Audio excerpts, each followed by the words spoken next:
Hindustan zinc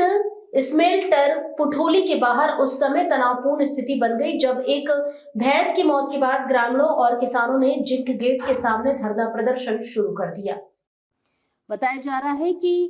आज जोलिया का खेड़ा गांव निवासी किसान परमेश्वर जाट की एक भैंस की संदिग्ध परिस्थितियों में मौत हो गई, जिसके बाद मृत भैंस को ट्रैक्टर में रखकर ग्रामीण जिंक गेट पर पहुंचे और विरोध दर्ज कराया। ग्रामीणों का आरोप है कि हिंदुस्तान जिंक प्लांट से छोड़ा जा रहा एसिड आसपास के खेतों में फैलकर फसलों को नुकसान पहुंचा रहा है, वहीं पानी पीने योग्य नहीं रहा गया है।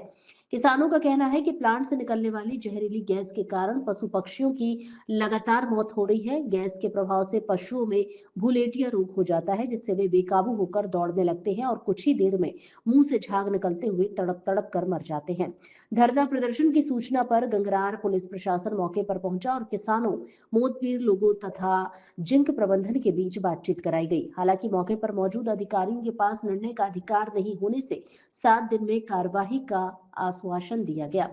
इसी दौरान किसान परमेश्वर जाट ने खुद पर पेट्रोल डालकर आत्मदाह का प्रयास किया, लेकिन गंगरार थाना अधिकारी डीपी तागिच ने तत्परता दिखाते हुए पेट्रोल की बोतल छीन ली, जिससे बड़ा हादसा टल गया। प्रशासन और जिंक प्रबंधन की सहमति से 7 दिनों में पशु बीमा के तहत मुआवजा देने और पशु चिकित्सक की व्यवस्था पर सहमति बनी है। किसानों ने चेतावनी दी है कि तय समय में समाधान नहीं हुआ तो उग्र आंदोलन किया जाएगा।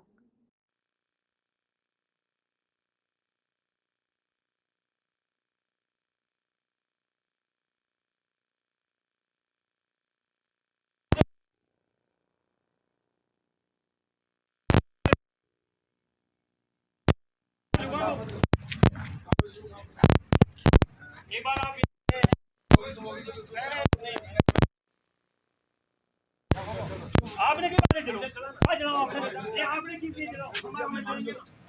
आपसे चल रहे ये भाई बच्चे की तरह बात कर रहे हैं बच्चे की बात देश के लिए बच्चे की तरह बात नहीं आई थी ना रोज लेता आई थी रोज पता नहीं है मेरा आई थी रोज आपकी मुलाकात ये जो चीज सर ये बात कितनी होती है कितने होते कितनी परेशानी हो जाती है ये कोई तरीका क्या बात बोल रहे हैं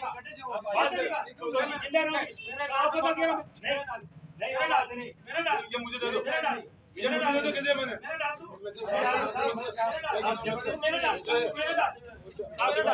साहब जबरदस्ती सुन मैंने मैं कूट कूट ये सब कराओगे ठीक है ये सब कराओगे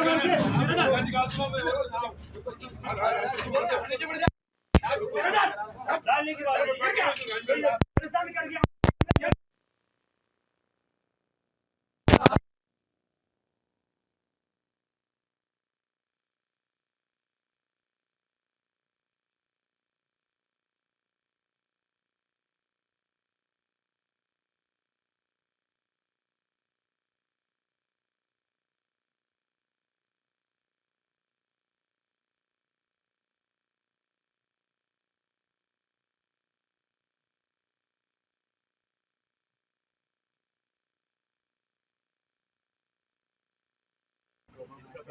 मैं श्यामलाल मिनारे सुवाड़े से हूँ और ये हिंदुस्तान जिंक के पेरा फेरी एरिया के जो गांव आते हैं आजोलिया खेड़ा, मुंगा खेड़ा, पुठोली, नगरी, बिलिया, सुवाड़िया, इस क्षेत्र में हिंदुस्तान जिंक की इतनी विषैली गैस प्रदूषण से आए दिन लगभग इन सभी गाँवों को मिला के हर महीने में कम से कम 20 से 25 पशुओं की मौत होती है, जिसमें गाय और भैंस होती है। अधिकतर भैंसों की ज़्यादा मौत होती है कि उनमें घनीटिया रोग आता है और मुँह में झाग आ जाता है। ये रोग विगत कई वर्षों से इस हिंदुस्तान जिंक की विषैली गैस की वजह से इस क्षेत्र के पशुओं में फैलता है, लेकिन हिंदुस्तान जिंक तानाशाही रवैया अपनाता है और एक प्रशासन के डर बता करके आम किसानों को यहाँ डरा धमका करके वापस भेज दिया जाता है और उनकी कोई सुनवाई नहीं होती है। कितनी बार पहले भी हमने प्रदर्शन कर चुके हैं। एक बार तो गेट के अंदर तक भैंस एक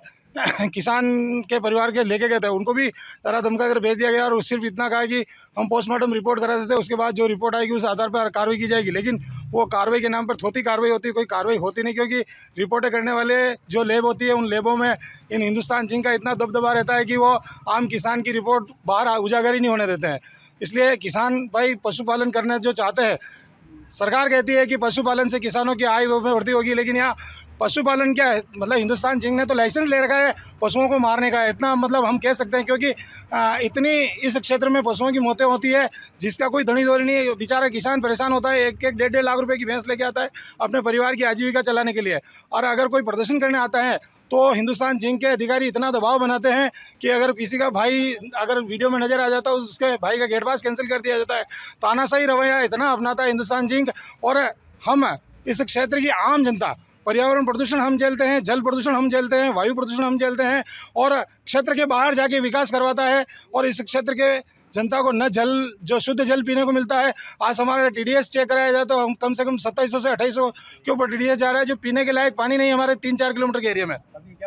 अभी इसके बारे में अभी तक कुछ बोला नहीं है, यही सब आए अंदर बैठे हैं और बातचीत चल रही है। तो हमारी तो ये मांग है कि इस क्षेत्र के जितने भी पेरा फेरी हिंदुस्तान जिंक के एरिया में जो गाँव आ रहे हैं, उन गाँवों के समस्त किसानों के, किसान परिवार का भी मुआवजा जो हिंदुस्तान जिंक द्वारा इंश्योरेंस करवाया जाए, और किसानों की जितनी भी मवेशी है प्रत्येक मवेशी का सरकार द्वारा जो मुआवजा वो जो इंश्योरेंस होता है अलग, लेकिन हिंदुस्तान जिंक के द्वारा ऐसी पॉलिसी बनाई जाए कि प्रत्येक किसान के परिवार को उसके जितने मवेशी है उन सभी मवेशियों का इंश्योरेंस 100% इंश्योरेंस हो, और 100% उस इंश्योरेंस की वजह से उनको मुआवजा ऐसी चाहे हिंदुस्तान जिंक दे चाहे बीमा पॉलिसी दे। लेकिन ये इस क्षेत्र की किसानों के हित के लिए ये इनको करना पड़ेगा, नहीं करेंगे तो आज छोटा कदम है, कल इससे उग्र आंदोलन किया जाएगा, और सैकड़ों किसानों को साथ में लेके हिंदुस्तान जिंक के बाहर धरना प्रदर्शन देना पड़ेगा तो भी देंगे। लेकिन किसानों के हित के लिए हम आगे तत्पर, सब किसान भाई मिलके और इस समस्या से जूझ रहे हैं, तो उस समस्या के समाधान के लिए हिंदुस्तान जिंक को बातें माननी पड़ेगी, क्योंकि इस संग्रार प्रधान प्रतिनिधि हैं। आज हमारे साथ है हमारे कांग्रेस के ब्लॉक अध्यक्ष परमेश्वर जी जाट। आजुलिया खेड़ा, नगरी, बिल्लिया, मुंगा खेड़ा, पुठोली, मेरा निर्वाचन क्षेत्र भी पुठोली रहा है। यहाँ 2022 में भी जहरीली गैस का एक रिसाव हुआ था, जिसके अंदर मजबूरन हमारी सत्ता पक्ष थी, कांग्रेस की सरकार थी, तो इतना दबाव जिंक के ऊपर और जनता के साथ में मिलकर जिंक प्रशासन को मजबूर होकर सभी किसानों को मुआवजा देना पड़ा। आज के बाद से ये गत जनवरी माह में भी इसी तरह एक भैंस मरी, जुलाई में मरी, आज ये फिर दिसंबर में इसी तरह घटना हुई। इन सब में पोस्टमार्टम हुआ है, रिपोर्ट दर्ज हुई है, परंतु प्रशासन की सिर्फ खानापूर्ति है। इसका ना तो आज तक कोई FSL का जवाब आया है, ना कोई रिपोर्ट आई है, ना कोई किसान संतुष्ट हुआ है। तो आज मजबूर होकर कांग्रेस के हम प्रतिनिधि होने के नाते किसानों की आवाज़ को यहाँ लाने के लिए, क्योंकि पशुओं की जो समस्या है किसानों के आए दिन की, उसका मुद्दा यहाँ जिंक को अवगत कराना बहुत ज़रूरी है, क्योंकि आए दिन किसान परेशान है। अगर एक भैंस उनकी लाख रुपए की है, गाय 50,000 की है, अगर इस दिन आए दिन मरेगी, और उनका निर्भरता, आप सब समझते हैं कि पशुओं की निर्भरता एक किसान के लिए कितनी महत्वपूर्ण है। आज इस बात की मांग को यहाँ रखते हुए इस भैंस का मुआवजा चाहे हो मत हो, लेकिन भविष्य में इस तरीके से अगर कोई भी बात हो, या ये पूरी हमारे जो क्षेत्र है 5 गाँव में किसी भी पशु की मृत्यु होती है, तो उसका PM होना चाहिए, उचित मुआवजा होना चाहिए। हिंदुस्तान जिंक उसका जो CSR में काम कर रही है, उसके अंतर्गत इन सब की एक पॉलिसी करें, और उसको हर किसान को अगर वो घटना होती है, जो बुनेटिया रोग जो हमारे किसानों की भाषा में यहाँ भैंस को 2 दिन तक परेशानी होकर अपने आप जो जहरीली रिसाव के कारण मर जाती है, उस सब का उचित मुआवजा मिलना चाहिए। प्रशासन ने हमें निश्चित तौर पे आश्वासन दिया है 7 दिन का, कि 7 दिवस के अंदर ये हर प्रत्येक पूरे गांव में, हमारे 5 गांव में किसानों के पशुओं की एक टैग लगाकर, एक पॉलिसी तैयार कराकर, एक डॉक्टर यहाँ अपॉइंट करेंगे और उन सबको लिए एक उचित व्यवस्था करेंगे। अगर 7 दिन के अंदर ये नहीं करते हैं तो हमारा पूरा संगठन प्रत्येक किसानों के साथ इससे बड़ा 10 गुना बड़ा आंदोलन हम करने के लिए तैयार हैं। और अगर नहीं होता है तो ये मैं मीडिया को भी निवेदन करना चाहूँगा कि हमारी आवाज़ जिंक प्रशासन तक और मौजूदा सत्ता सरकार तक पहुँचनी चाहिए, और किसानों की मांग का समस्या निवारण होनी चाहिए। धन्यवाद।